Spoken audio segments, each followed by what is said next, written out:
Hi everyone, welcome back to my channel. I hope you are all doing well. Do you remember these molds? These are the teeny tiny miniature skull molds from Let's Resin. I'll link the video here if you missed it, but a couple of videos back I accidentally mixed part A and A together. Total disaster. I've never done it before. I had to squeeze all of the resin out, clean them out. It was a total mess and these were so hard to clean. I used isopropyl alcohol and wipes and cotton buds and finally got them back to happy. Now everything you need for this video will be linked down below. I am a Let's Resin ambassador, so the molds themselves and the chameleon powders that I'm using, how rare for me to use chameleons, it's all down below in the Let's Resin stores. You will find your discount code down there as well. I decided to just have some fun with this video and just create some super cute, dinky, teeny tiny little skulls because mainly I was worried that I had ruined these molds. I was worried because I mixed part A and A together. My brain was not braining that day and I was just a little bit all over the place. If you watch my home channel, you'll know why. But here we are. I decided to dust them all with the chameleon powders. Now, I said back at the beginning of my Halloween season that chameleon powders are really everything at Halloween for me. They come in to their own. It's like they were born for Halloween, and I love nothing more than creating resin using chameleon powders. Now I have to do a shout out. I have to say hello to Lacey Lee. I know that Lacey Lee is watching at home with her mum Ashlyn, who is one of my patrons. Thank you so much to Ashlyn as well for joining my Patreon. I am up to 92. Can you believe that, guys? I was so scared to set up a Patreon because I genuinely didn't think anyone would want to join or be interested in what I get up to behind the scenes. And yeah, 92. And so massive thank you to Ashlyn and shout out to Lacey Lee, who I know is sitting at home probably watching with you right now. And I appreciate you, Lacey. I'm so glad you love my videos. Okay, let's get back to it. I am mixing up my resin. Now, these molds are pretty perfect in the sense that you could use any resin with these. They're not too deep, they're not too shallow. Any resin will do. So I am using the Let's Resin 4-Hour Cure Epoxy, part A and B. Part A and B mixed together, equal parts. Now this is a 4-hour cure, which makes this kind of project really easy and super fast, especially if you have a craft market, if you do a lot of makers markets and fairs, especially if you used something actually like a polyurethane. If you have only 4 molds like I have here, if I was using a polyurethane right now, I could easily get 20 or 30 of these made inside a day. Like, it's such a perfect kind of thing to take to a craft fair around Halloween. Everyone loves a keyring. That's what I say. Everyone loves a keyring. If you've got items that you take to a craft fair, in my mind, everyone has got £3 or £5 to spend at a craft fair. Not everyone has 10, 15, 20, 25 pounds. So I always think, keyrings, guys, keyrings. Now, demolding these skulls, it just gives me Julia Roberts vibes. It gives me trying to get the slippery little sucker of the snail out of the shell. They literally pop out. There's no easy way to demold these.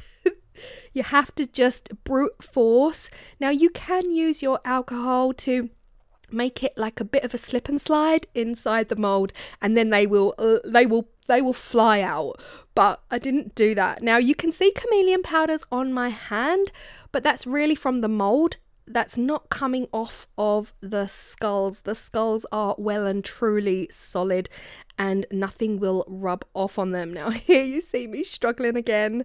I'm just showing you the reality of some molds and how some are a little bit trickier to demold than others. Luckily with the last 2 I managed to catch them. They didn't fly across my table, but I am loving these. This is why I love the chameleon powders, guys. Like, you know, if you've been with me a couple of years, I love them. I love them so, so much. I did use a combination of colours here, so you'll be happy to know I didn't just stick to the same colours. And here they are. They are practically mirror effect. And I really love the gold. The gold is kind of a colour shift with a green. Very, very Halloween-y. Now, of course, we need to make these into key rings. If you've seen my recent videos, I've been enjoying kind of combining key rings with other elements. So you've got quite a few danglies. I don't know how else to say it. Charms, I guess. You've got a few danglies on the one keychain. Now, all you see me doing here is just smoothing the surfaces of these skulls. Resin is sharp. If you are new to resin, resin is really sharp and you can really hurt yourself on some of these edges, so make sure that you just sand those down with a little bit of water and a super high grit, like a 1000 grit sandpaper, wet dry sandpaper. Now, of course, I'm using my absolute go-to jewellery drill here just to drill a hole into the tops of the skulls. Now, this first skull definitely is not central.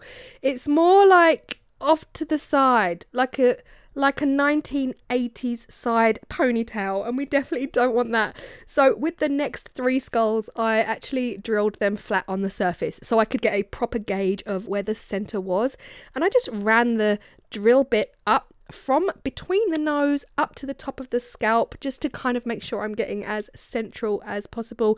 And I did this to all 4. Now, so many of you ask if I have an Etsy or a shop or a store. Guys, I don't. I used to have an Etsy back in the day when I had almost no time to do anything. I don't know how I did it. I ran an Etsy. It was actually a really successful Etsy. And sadly, Etsy upset me. So I threw my dummy out of my pram and I closed it down. And since then, everything just lives on my shelves. So I had a look and I made these. I can't even remember. Do you guys remember? Were you here? Did you watch this video? These were key rings I made, I want to say 3 years ago on my channel, or even 4 years ago on my channel. I made 10, 6 sold, and I have 4 left. To this day, they are sitting on my shelves. That's where I was going with the Etsy story. I have pretty much shelves full to the brim of things that I make on my channel, in the hope that one day I will pluck up the courage to do a craft fair. So I grabbed these key rings because they're quite Halloween-y and they're fun and they're sparkly, and they clash.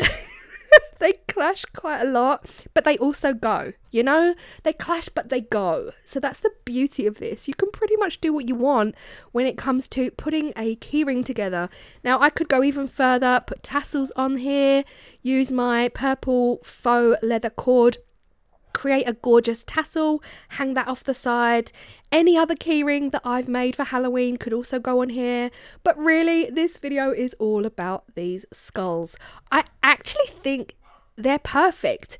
When it comes to a skull shape or a skull form, I'm sorry if you can hear George barking downstairs. Someone's at the door. They're not allowed to do that. So he's downstairs with Tim, barking his head off.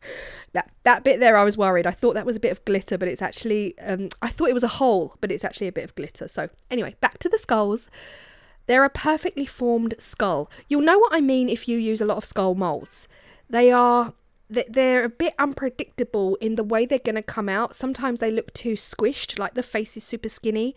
Sometimes they're perfectly round and just that gorgeous skull shape. For me, these are the most perfect skull shape. I know I'm making sense in my own head, so let me know if you think I'm making sense as well. Anyway, I hope you've liked this just super fun little quick project. Perfect for craft fairs, and I will see you all in the next video. Bye.